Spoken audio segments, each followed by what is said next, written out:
Hi hello ಎಲ್ಲರಿಗೂ ನಮಸ್ಕಾರ. ಶಾಂತಿ cooking and health ಟಿಪ್ಸ್ಗೆ ಸ್ವಾಗತ. ನಾನಿವತ್ತು ಬೋಂಡ ಸುಕ್ಕನ ಮಾಡ್ತಾ ಇದ್ದೀನಿ. ನಾನು ಹೇಳಿದ ರೀತಿಯಲ್ಲಿ ನೀವು ಮಾಡಿದ್ರೆ ಮತ್ತೆ ಮತ್ತೆ ಮಾಡ್ಕೊಂಡು ತಿಂತೀರಾ, ಅಷ್ಟು ಚೆನ್ನಾಗಿತ್ತು ಬೋಂಡ ಸುಕ್ಕ ಅಂತೂ.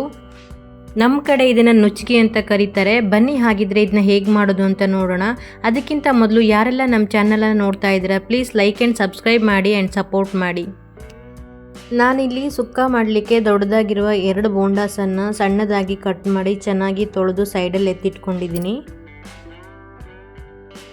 ನಂತರ ಮಸಾಲೆಗೆ ಒಂದು ಪ್ಯಾನ್ಗೆ 10 ಒಣಮೆಣಸಿನಕಾಯಿಯನ್ನು ಸೇರಿಸ್ಕೊಂಡು 1 ಸ್ಪೂನ್ ಆಗುವಷ್ಟು ಕೊತ್ತಂಬರಿ ಬೀಜ ಹಾಗೂ 1 ಸ್ಪೂನ್ ಆಗುವಷ್ಟು ಜೀರಿಗೆನ ಸೇರಿಸ್ಕೊಂಡು ಎಣ್ಣೆ ಹಾಕದೆ ಹಾಗೆ ಡ್ರೈ ಆಗಿ ಇದನ್ನು ಫ್ರೈ ಮಾಡ್ಕೊಳ್ತಾ ಇದ್ದೀನಿ.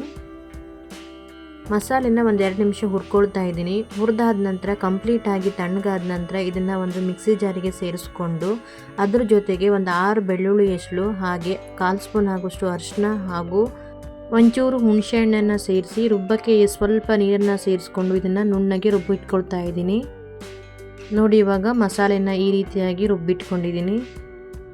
ನಂತರ ಅದೇ ಪ್ಯಾನ್ಗೆ ಅರ್ಧ ಕಡೆ ಆಗುವಷ್ಟು ತೆಂಗಿನ ತುರಿನ ಸೇರಿಸ್ಕೊಂಡು ಚೆನ್ನಾಗಿ ಹುರ್ಕೊಳ್ತಾ ಇದ್ದೀನಿ. ತೆಂಗಿನ ತುರಿನ ಒಂದು 2 ನಿಮಿಷ. ನಾನಿಲ್ಲಿ ತೆಂಗಿನ ತುರಿಯನ್ನು ಮಸಾಲೆ ರುಬ್ಬುವಾಗ ಸೇರಿಸ್ಕೊಂಡಿಲ್ಲ, ಕೊನೆಯಲ್ಲಿ ಸೇರಿಸ್ಕೊಳ್ತೀನಿ.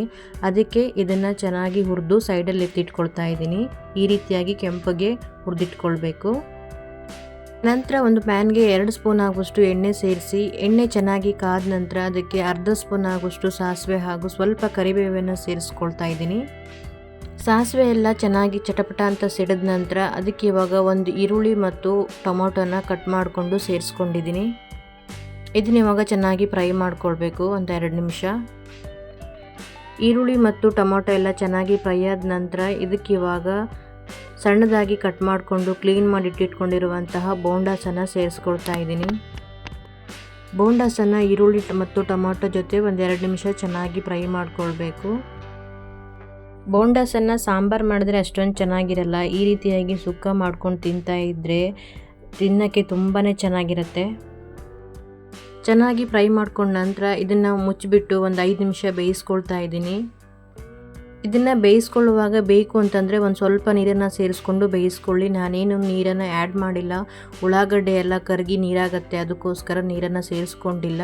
ನೋಡಿ, ಇವಾಗ ಒಂದು 5 ನಿಮಿಷ ಚೆನ್ನಾಗಿ ಬೇಯಿಸ್ಕೊಂಡ ನಂತರ ಓಪನ್ ಮಾಡ್ತಾ ಇದ್ದೀನಿ. ಚೆನ್ನಾಗಿ ಬೆಂದಿದೆ. ಇವಾಗ ಇದಕ್ಕೆ ನಾನು ರುಬ್ಬಿಟ್ಕೊಂಡಿರುವಂತಹ ಮಸಾಲೆನ ಸೇರಿಸ್ಕೊಳ್ತಾ ಇದ್ದೀನಿ.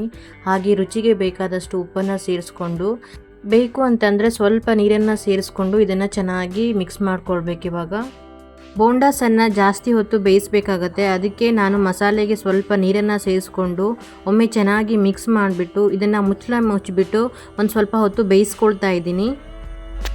ಈ ರೀತಿಯಾಗಿ ಬೋಂಡ ಸುಕ್ಕನ ಒಮ್ಮೆ ಮಾಡಿ, ಯಾಕಂತಂದರೆ ಬೋಂಡ ಸುಕ್ಕ ಅಂತೂ ತಿನ್ನೋಕ್ಕೆ ತುಂಬಾ ಚೆನ್ನಾಗಿತ್ತು. ನೋಡಿ, ಇವಾಗ ಓಪನ್ ಮಾಡ್ತಾ ಇದ್ದೀನಿ. ನೋಡ್ತಾ ಇದ್ದರೆ ಬಾಯಲ್ಲಿ ನೀರು ಬರ್ತಾ ಇದೆ, ಅಷ್ಟು ಚೆನ್ನಾಗಿತ್ತು ಸುಕ್ಕ ಅಂತೂ. ಮಸಾಲೆಯಲ್ಲಿರುವ ನೀರಿನ ಅಂಶ ಎಲ್ಲ ಹೋಗಿ ಮಸಾಲೆ ಎಲ್ಲ ಡ್ರೈ ಆಗಿದೆ. ಇವಾಗ ಇದಕ್ಕೆ ನಾನು ಮೊದಲೇ ಹುರಿದಿಟ್ಕೊಂಡಿರುವಂತಹ ಕೊಕೊನಟ್ ತುರಿಯನ್ನು ಸೇರಿಸ್ಕೊಳ್ತಾ ಇದ್ದೀನಿ. ಒಮ್ಮೆ ಕೊಕೊನಟ್ ತುರಿನ ಚೆನ್ನಾಗಿ ಮಿಕ್ಸ್ ಮಾಡಿ ಮಸಾಲೆ ಎಲ್ಲ ಸ್ವಲ್ಪ ಡ್ರೈ ಆಗಬೇಕು, ಅಲ್ಲಿ ತನಕ ಇದನ್ನು ಒಂದು ಸಲ ಫ್ರೈ ಮಾಡ್ಕೊಳ್ಳಿ. ನೋಡಿದ್ರಲ್ವಾ ಬೋಂಡ ಸುಕ್ಕ ಅಥವಾ ನುಚ್ಚಿಗೆ ಸುಕ್ಕನ ಹೇಗೆ ಮಾಡೋದು ಅಂತ ಹೇಳಿ. ಬಿಸಿ ಬಿಸಿ ಅನ್ನದ ಜೊತೆ ತಿನ್ನೋಕ್ಕೆ ತುಂಬಾ ಚೆನ್ನಾಗಿತ್ತು. ಕೊನೆಯಲ್ಲಿ ಸ್ವಲ್ಪ ಕೊತ್ತಂಬರಿ ಸೊಪ್ಪನ್ನು ಸೇರಿಸ್ಕೊಂಡು ಒಂದು ಸಲ ಚೆನ್ನಾಗಿ ಮಿಕ್ಸ್ ಮಾಡಿದರೆ ಬೋಂಡ ಸುಕ್ಕ ರೆಡಿಯಾಗಿದೆ. ಈಗ ನೋಡಿದ್ರಲ್ವಾ ಕರಾವಳಿ ಕಡೆಯ ಸ್ಪೆಷಲ್ ಬೋಂಡ ಸುಕ್ಕನ ಹೇಗೆ ಮಾಡೋದು ಅಂತ ಹೇಳಿ. ನಾನು ಮಾಡಿರೋ ಈ ರೆಸಿಪಿ ವಿಡಿಯೋ ನಿಮಗೆ ಇಷ್ಟ ಆದರೆ ನೀವು ಕೂಡ ಇದನ್ನು ಟ್ರೈ ಮಾಡಿ ಹೇಗೆ ಬಂತು ಅಂತ ಕಮೆಂಟಲ್ಲಿ ತಿಳಿಸಿ. ಹಾಗೆ ಯಾರೆಲ್ಲ ನಮ್ಮ ಚಾನಲ್ನ ನೋಡ್ತಾ ಇದ್ದೀರಾ ಪ್ಲೀಸ್ ಲೈಕ್ ಆ್ಯಂಡ್ ಸಬ್ಸ್ಕ್ರೈಬ್ ಮಾಡಿ ಆ್ಯಂಡ್ ಸಪೋರ್ಟ್ ಮಾಡಿ. ಬಾಯ್, ಹ್ಯಾಪಿ ಕುಕಿಂಗ್.